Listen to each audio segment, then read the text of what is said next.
जब कोई प्राणी तीर्थंकर केवली श्रुत केवली के पादमूल में स्वयं के कल्याण के साथ साथ में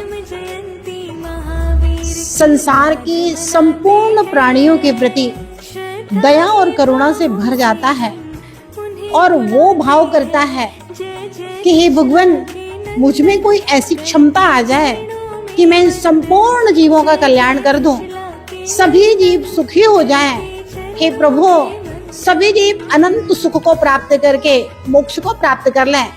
ये भावनाएं दर्शन विशुद्धि की भावना है और इसी भावना को भाने से वह जीव तीर्थंकर प्रकृति का बंद करता है। भगवान महावीर ने इन्हीं भावनाओं को मुनि बन करके भाया कि उनके लिए तीर्थंकर प्रकृति का बंद हुआ और वे इस चतुर्थ काल के अंतिम तीर्थंकर भगवान महावीर के रूप में जन्म लेकर के निर्वाण को प्राप्त हुए।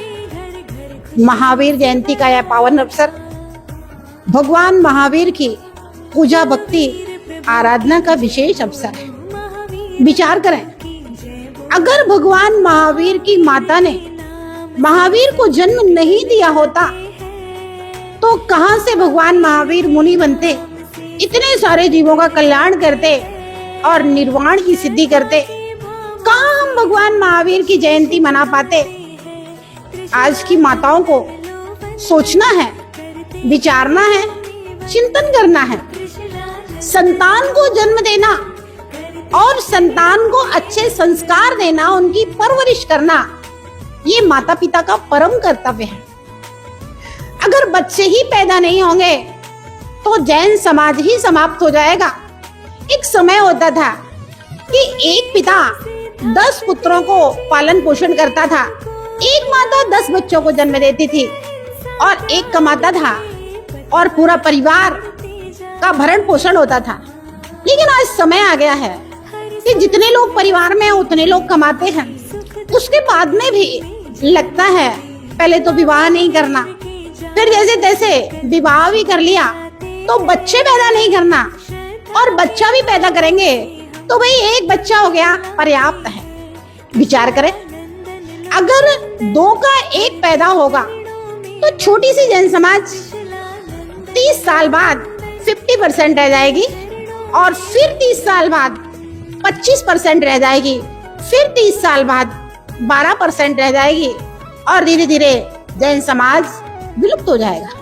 और जब भगवान महावीर को मानने वाले लोग ही नहीं रहेंगे, भगवान महावीर का नाम लेने वाले लोग नहीं रहेंगे, भगवान महावीर के अनुयायी नहीं रहेंगे, भगवान महावीर के पद चिन्हों पर चलने वाले लोग नहीं रहेंगे, तो कैसे भगवान महावीर का धर्म और भगवान महावीर का शासन चलेगा।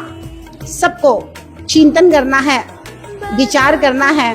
अगर जैनत्व की रक्षा करना है तो सिर्फ धन संपत्ति से जैनत्व की रक्षा नहीं होगी। धन कमाना चाहिए, लेकिन उसके साथ साथ में अच्छी संस्कारवार जैन संस्कारों से संस्कारित संतान को पैदा करना और उस संतान को अच्छे संस्कार देकर के मुनि बनाना, श्रावक बनाना, ये हमारा कर्तव्य है। और भगवान महावीर की इस जन्म जयंती पर यही संदेश है कि जैसे त्रिशला माता ने भगवान महावीर की परवरिश की, जैसे त्रिशला माता भगवान महावीर के जन्म से प्रसन्न होकर के भगवान महावीर को मुनि और अरहंत भगवान बनाया, इसी प्रकार से आप अपनी संतानों को अरहंत तो नहीं बना सकते पंचम काल में, लेकिन आप अपनी संतानों में अच्छे संस्कार देकर के उसको मुनि जरूर बना सकते हैं। और कदाचित मुनि ना बने, कोई जबरदस्ती नहीं है, लेकिन आप अपनी संतान को एक अच्छा श्रावक जरूर बना सकते हैं। ऋषभ देव का संदेश था, ऋषि बनो या कृषि करो, या तो फिर साधु बन जाओ, या फिर न्याय पूर्वक धन कमा करके दान पूजा करने वाला एक अच्छा श्रावक बने। पूज्य बनो या पूजा करो, या तो आप अच्छे गुणों को अपना करके तपस्या के पथ पर निकल करके पूज्य बन जाइए, संत बन जाइए, साधु बन जाइए, भगवान की आराधना कीजिए। और नहीं कर सकते हैं तो जो बन गए भगवान हैं और जो भगवान बनने के पथ पर चल रहे हैं, उनकी सेवा करो, उनकी पूजा करो। ऐसे संस्कार यदि आप अपनी संतानों में देते हैं तो निश्चित रूप से आपने जैन कुल में जन्म लेने का कर्जा चुकाया है। अन्यथा तो आप पुण्य लेकर के आए थे और अपने कर्तव्यों को ना करके बिना कुछ किए इस संसार से विदा हो जाएंगे।